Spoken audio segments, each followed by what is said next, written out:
আমার বাসার সামনে ওই যে গ্যারেজের অবস্থা, ও গ্যারেজ আর ও পানি মোটামুটি আর 1 ফুট পানি হইলে আমার বাসাতে উঠে যাইব। গ্যারেজে উঠে যাইব, বাসাত না, গ্যারেজে উঠে যাইব। রাস্তাতে হইল কোমর পানি।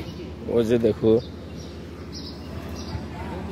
রিক্সা আসতে আছে মুরব্বী নিয়া, ওই যে পানি দেখেন কোমর পানি বলা যায়, কোনো জায়গায় কম কোনো জায়গায় বেশি।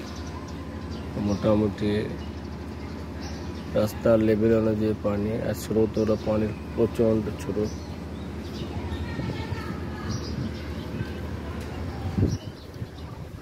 এই হলো আমার বাসার সামনের পরিস্থিতি, জিএ ব্লক 4 নম্বর রোড।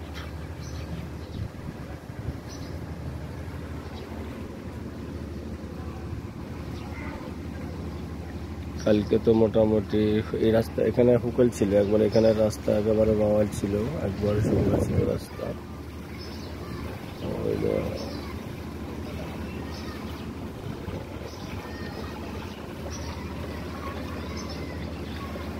একবার হাইটে আসতে আসতে দেখেন অবস্থা, এলো পরিস্থিতি।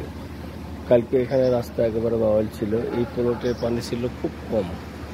কালকে সারা রাত্রে বৃষ্টির অবস্থা দেখেন, বৃষ্টিতে পানি। এই যে পাশের বাসা, পুরা রাস্তা, ওই যে পাশের বাসা এখানে মোটামুটি কালকে ইয়ার থেকে 2 ফুট পানি বাড়ে গেছে, মোটামুটি 2 ফুট। আল্লাহ ভরসা, দোয়া করবো সবাই।